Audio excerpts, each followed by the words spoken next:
leaving us French to fend for ourselves. Let's go this way. Lucie turned down a less crowded side street. It's such a lovely spring day. Let's not talk of the war. What else can we talk about? Veronique frowned up at the sky in the new Parisian mode, watching for Luftwaffe bombers.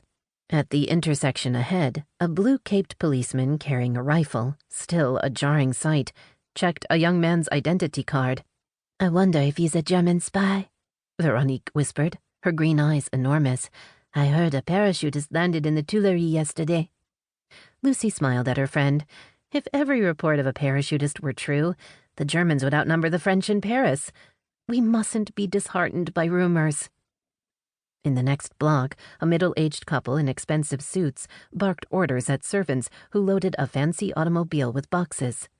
Marie-Claude brushed past, forcing the wife to step to the side. Bourgeois beasts. Lucie's mouth went tight. Typical businessman who lobbied for war to get rich and fled when war threatened those riches. The ladies passed the Louvre, crossed the Seine, and entered the Latin Quarter on the left bank, home of artists and writers and others of like mind. They turned down Rue Casimir de la Vigne, and the cheery green facade of Greenleaf Books quickened Lucie's steps. She'd always thought a street named after a French poet was a lovely location for a bookstore. We'll see you upstairs. Veronique blew Lucie a kiss. Lucie blew a kiss back and entered the English-language bookstore, a home for American and British and French literati since Hal and Irma Greenblatt founded it after the Great War. When Lucie's parents moved to Paris in 1923, they'd become fast friends with the Greenblatts. Bernadette Martel, the store assistant, stood behind the cash register, and Lucie greeted her.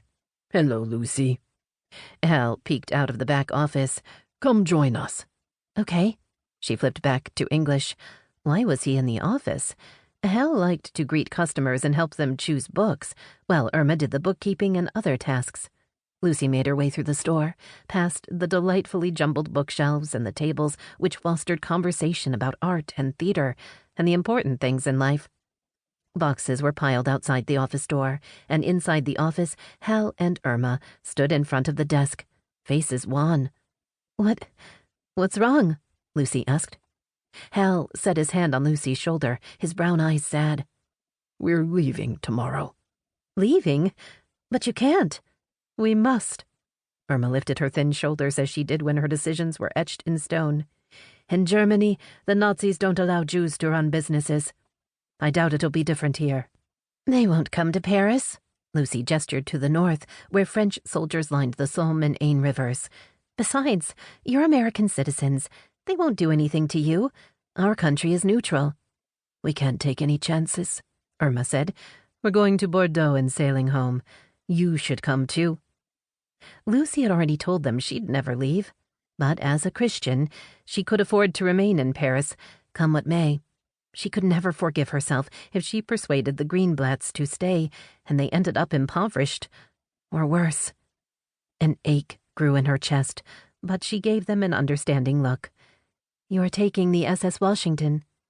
Irma stepped behind the desk and opened a drawer. If we can. Hush, Irma. Don't worry the girl. If you can? Lucie glanced back and forth between the couple. We don't have money for the passage. Irma pulled out folders. It's tied up in the store. Lucie's hand rolled around the strap of her ballet bag. You can sell the store, right? Hal chuckled and ran his hand through black hair threaded with silver. Who would buy it? All the British and American expatriates are fleeing. What will you do? Lucie's voice came out small. We have friends. Hal spread his hands wide, as if to embrace all those he had welcomed. Lots of friends. Irma thumped a stack of folders on the desk. I refuse to beg. Hal dropped Lucie a wink. He'd beg his friends. What if those friends didn't have the means or the heart to help? What if the Germans did conquer France, including Bordeaux? A shiver ran through her. Lucie couldn't let anything happen to them, not when she had both the means and the heart. I'll give you the money. What? Irma's gaze skewered her. We can't take your money. Why not? She entreated Hal with her eyes, as if she were 13 again, and asking him to dip into the allowance from her parents for new point shoes. I'm practically family. I lived with you for 3 years. Because of you, I could...